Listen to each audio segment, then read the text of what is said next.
American history as told by Thomas Pynchon. It's been a prevalent notion. Fallen sparks, fragments of vessels broken at the creation, and someday, somehow, before the end, a gathering back to home, a messenger from the kingdom, arriving at the last moment. But I tell you there is no such message, no such home, only the millions of last moments, nothing more. Our history is an aggregate of last moments. Famously reclusive and avoidant of the public eye, Thomas Pynchon has achieved one of the most enviable forms of literary success. Widespread, generation-crossing acclaim predicated entirely on his artistic output, with next to no public persona against which to contrast his work. Pynchon's novels, all taking place in a shared universe and spanning a cast of thousands of characters, are thematically united in that each is set during a pivotal change in American history. Through them, we can get a better sense both of where we've been and where we might be heading. Join us today as we examine American history through the eyes of one of the 20th and 21st century's most influential and enigmatic writers, Thomas Pynchon. I'm your host, Bob. Now please, sit back and enjoy today's edition of Lit Tips. Pynchon's first novel, V, published in 1963, is set primarily in the mid-1950s. It alternates between two primary narrative threads. The first involves the return of recently discharged Navy officer Benny Profane to New York City, where he falls in with a group of beatnik bohemians who call themselves the Whole Sick Crew.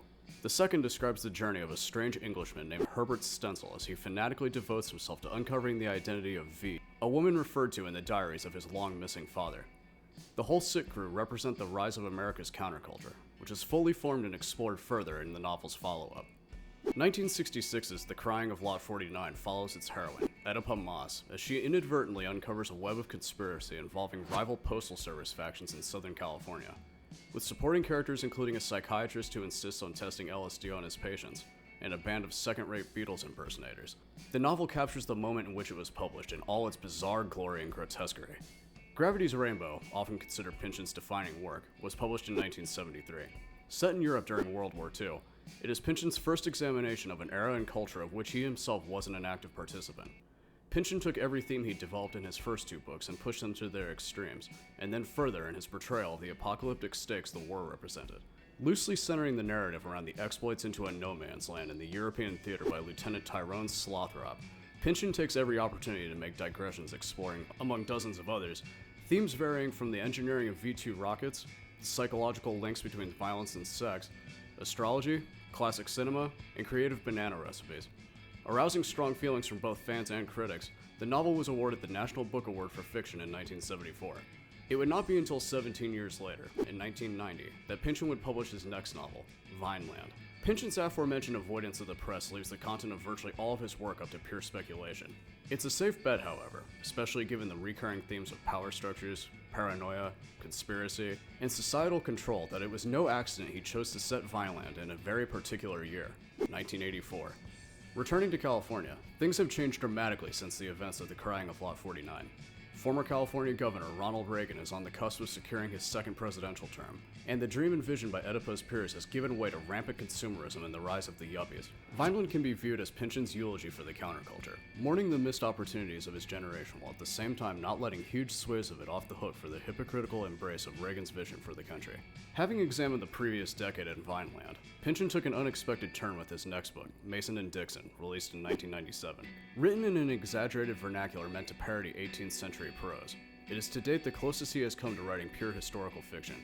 Its protagonists are two real-life figures, Charles Mason and Jeremiah Dixon, two British surveyors immortalized for leading the expedition to map and establish the Mason-Dixon line between Pennsylvania and Maryland in the 1760s. The duo encounters several key figures from the pre-revolutionary era, including George Washington and Benjamin Franklin.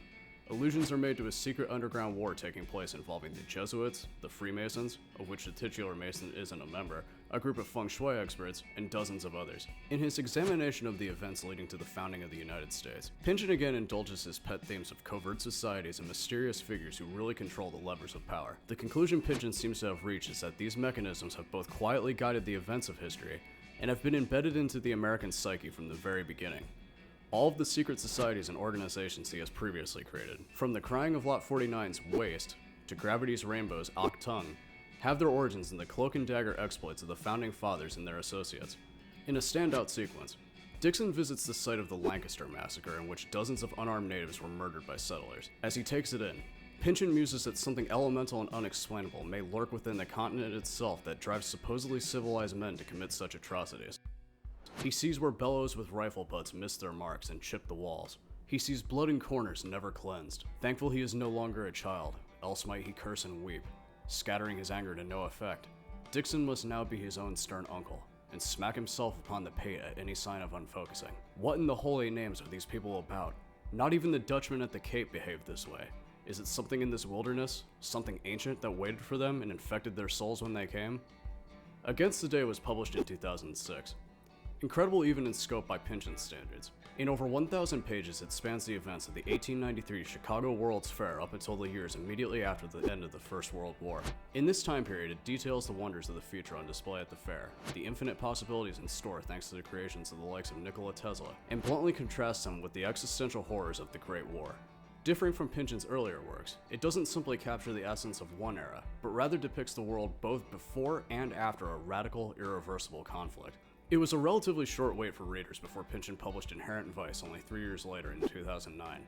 It marks another return to California, this time early 1970s Los Angeles. Perpetually stoned private detective Doc Sportello finds himself as the latest in a long line of Pynchon heroes who get in over their heads when he gets too close to discovering the seedy machinations of those who control society behind the scenes. Writing 4 decades removed from the era depicted, the Pynchon of Inherent Vice knows all too well that it's only a matter of time before the bums and hippies of the novel have their entire world turned upside down. Already their glory days, to use the term loosely, are behind Doc and his crew.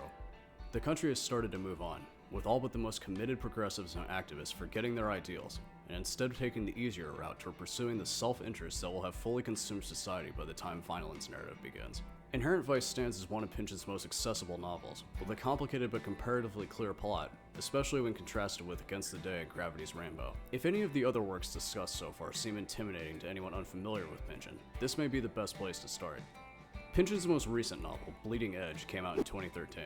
Spanning from the spring of 2001 until the immediate aftermath of 9/11, it's the closest Pynchon has gotten so far to sharing his reckoning and interpretation of relatively recent historical events. Throughout his entire body of work, Pynchon again and again is fascinated by historical turning points. In stories separated by decades and centuries, patterns repeat themselves.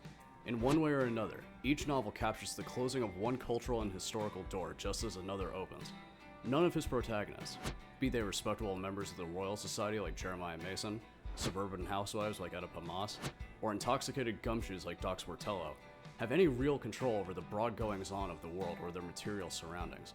They have some limited influence over their immediate personal lives, but when it comes to the plots they uncover or find themselves dragged into, they are equally at the mercy of invisible power structures and the relentless, unforgiving grind of history.